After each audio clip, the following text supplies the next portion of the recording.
We are back with another Wuthering Waves video. We are playing Wuthering Waves, and I wanted to give my honest thoughts on the story quest. I waited a couple days. I wanted to sit down and really digest everything before I went out and said something, because I think during the live stream, I was like, it was the best quest I've ever did, and I went back and I reviewed some stuff. I'm like, okay, I don't think it's the best, but it's really good, and I do think it's good.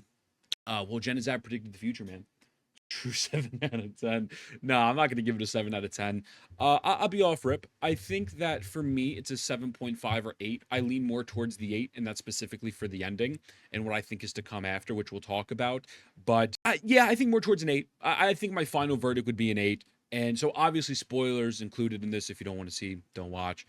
So let's go over. I'm going to show some clips. I'm going to walk through my playthrough in terms of like what I liked, what I didn't like, and a couple tweets talking about that point of contention. Before we do that, we got to get into today's sponsor. And the only thing worse than losing your 50-50 in any gacha game is getting your online security compromised. Today, I wanted to talk about our sponsor, Surfshark. Surfshark is one of the most reliable VPNs on the market, enabling you to feel safe while browsing the internet. Surfshark is both an app and a browser extension that enables you to encrypt your data and change your IP address to over 100 plus countries, all with just a click of a button. Very simple and accessible. Anyone could use it. Not only does Surfshark present a more safe way of browsing the internet, but allows you to gain access to website and content that are blocked in your region. My personal favorite show is The Sopranos, and well, when I'm in Canada, I no longer have access to HBO Max. With Surfshark, I'm able to watch every episode with a click of a button. And on top of all of the positive Surfshark provides, my personal favorite feature is the clean web function. This is going to allow you to search on the internet and not have to worry about malware, phishing attempts,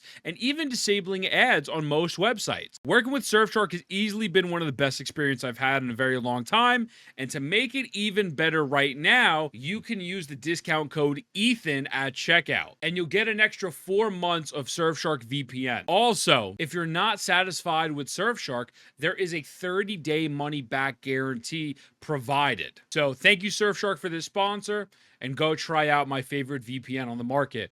So overall, I thought the quest, again, was really solid. I think the beginning started off really, really strong, right? The beginning, when you meet Augusta and you have like a pseudo fight with her, it was really sick, and it set the stage for, all right, something cool is about to happen, right? So she tells you all this nonsense. You know that we're going to go fight the tide. We're going to go fight the tide, baby. I loved him. I love the concept of Avidius, and I thought he was a great addition, and he's also an amazingly looking NPC, right? Avidius, to me, was very interesting because of the fact that Avidius was someone who clearly, to my interpretation, well, they didn't necessarily seem like a bad guy, but you were sus of them. And the reason why you were sus of them is, well, he just straight up outwardly said, hey, listen, man, I respect Augusta, but that throne is mine. You know, that's what I've been working for. This is my life, and this is what I want to do. And I'm like, okay, we're seeing someone openly within the first, 30 minutes, 40-ish minutes, talk about the fact that they don't necessarily fully agree with everything Augusta did or does, and that they want to be the chosen one. I value my duty to defend Septimont glory as equally. You know what I'm saying? So that was just interesting in itself, because like, okay, we're kind of setting up a tone shift here where it's not just, oh my God, we all love Augusta, yeah, right? And I think that's a very interesting concept, and I think they fleshed it out pretty well with Avidius. So to me, I thought that was really awesome. Enjoyed his character. And I will say, Yuno tried to fuck us like off rip. Like, that was crazy. Like, all right, am I in top right the whole time? I didn't even notice. Trying to fuck us, like, almost over. We are not beating these Gathering Wives allegations. It's just not happening. But, you could continue throughout the quest. You go to the tide, baby. You jump off the cliff. And then, obviously we're seeing Augusta is having these voices in her head. And, well, it was really cool because there was a lot of, like, Monster Hunter-esque vibes to the quest, as well as, like, some arcane with set designs and stuff. And, yeah, I don't know. I was very interested in hunting down this monster. Like, again, we're about the hour 19 mark, hour 20 mark. No issues. Not a problem at all. I guess we could just really jump to where I think it started to kind of slow down a little bit, and that is around in this area. Now, I'm going to pull up this tweet where Adam Bob, the moment I arrived into Murmurstown, and I had to listen to two kids talk about their daily lives for 30 minutes. Now, listen, those conversations were objectively important. Objectively important to the plot. It's going to be too important to what's going on. I'm going to give a theory that I have in a moment. And you could say objectively that it served a purpose, it served its role, and as I said, it was important. But the subjective portion is, was it enjoyable or not? Was it enjoyable for some people? Well, look, at some parts, I thought it was okay. You know what I mean? Like, I do think the pacing in this whole section was a little bit more towards the side for me. I was like, all right, going into the world and seeing it not destroyed for a couple minutes, I thought was a really cool touch. And then going in and out and in and out. I think to the part for me, you clearly knew one of these was Augusta, right? Like you clearly knew it was Augusta, but they wouldn't tell you. And now obviously this is not on the level of like Genshin Impact, Skirt Quest, where like it was just a random blob, right? But I do think and I know Smack mentioned this as well, and I agree with him. I think it would have been cooler if they kind of just actually added the designs and stuff. Like the viewer knew it was Augusta. I don't know why they kind of really wanted to make it like a surprise, familiar sounding girl. And then obviously we have Angel here. Now, Angel's story is, you know, sad, but I didn't really feel too emotionally attached to Angel throughout this conversation. Like eventually I did feel bad for her, but I was like, okay, like you skip around and, you know, she's gone, you know, she hides in a tree and Augusta couldn't save her, which by the way, us finding out how Augusta got her sword, I thought was really cool. This was the part to me where it started to pick up again. It just that dialogue portion, I wasn't necessarily enjoying it that much. But again, I understood that it had to be there to move the plot forward. Now, a lot of people are saying this. I absolutely agree. I do think Angel is Galbarina, right? And so to me, the way I see it is as long as in the next half, we kind of get like a follow up on that relationship and a follow up, you know, kind of confirming this. If that's the case, that's just like what the theory is going around. I think that theory makes perfect sense.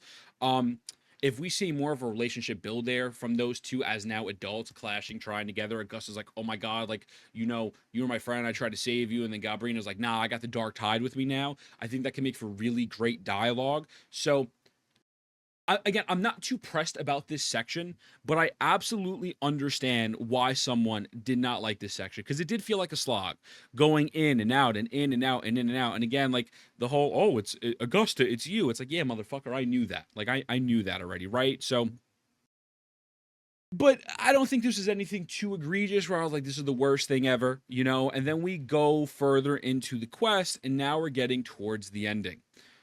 Roughly around, I want to say this portion is where I was like, okay, this is like picking up for me a completely different notch. So about 40-ish minutes later, 30 minutes left in the quest, I found that I enjoyed this ending. Now I think I'm in the minority on this because I spoke to a couple other people and a couple other chatters.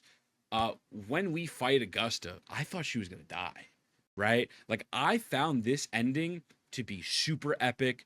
Visually, it was on point. The music was fucking insane. I had like a little bit of a panic attack when I saw that we're fighting legitimately Augusta and the health bar above our head. I'm like, oh my God, no, this can't happen again.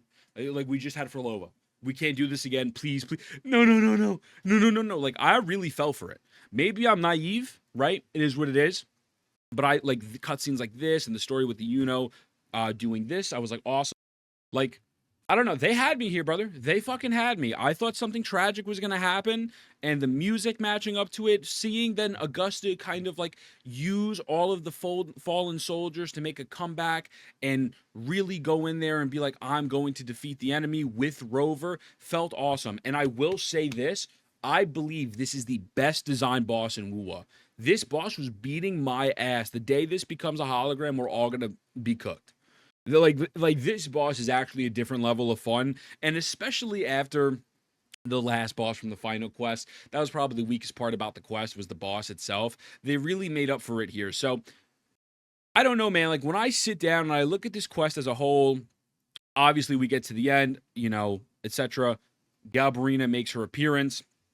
Leviticus or whatever. I don't remember how to pronounce bro's name. I'm autistic. I'm sorry. He seems to be a making of Christophora, which I like this portion as well. This made a lot of sense to me. The second Galbarina came up on screen. my stream froze, my stream crashed, right?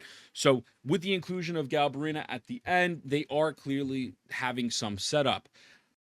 Overall, I am satisfied with Augusta's story. I think it was a really strong beginning, a really strong end. I don't know if it's my favorite ending, but it's in like the top two, top three favorite endings of a quest in Woo for me. It just gave me a feeling of worry, of sadness, happiness. It made me feel epic, but then they also blue balled you and made you anticipate it for the next portion of the next quest. Like, I had a range of emotions that night where I was like, holy fuck. Like, I couldn't go to bed. I couldn't sleep. I had to get up early and I just stayed awake, right? So to me, I'm going to be honest with you. I look at it as that I'd give it like an 8. I'd give it like an 8. If someone gave it a 7.5, I would genuinely not be mad about that. But I think an 8 is fair. And I know there's a rumor going around that they think Yuno is completely gone from existence, and that's the theory. I don't know how accurate that is. We'll see what happens. If that's the case, that makes for really compelling storytelling. But yeah, I thought it was good. Like, I thought it was good. I enjoyed it. I do think that when you come off of something like Frolova, right? Frolova being such a good fucking story quest, like, it's hard to live up to that. And I think the ending lived up to like the hype, but the overall story quest, I don't think necessarily lived up to it. However, I do think now that we know more about Augusta and going in, this is clearly going to be dealing with Augusta, Cartethia, Galbarina. We now have that more of an emotional attachment that I think this next half is going to be a lot better, right? So I don't know, man. I'm not stressing it. I kind of enjoyed it. Well, not kind of. I did enjoy it, but yeah, I think a 7.5 or 8. I'd probably push it to an 8 because of that vending and how much I loved it and how much that scared the fuck out of me with Augusta. But those are my honest thoughts. So with that being said, let me know what you think. Let me know why I'm right. I love you. Mwah. I'll see you in the next one.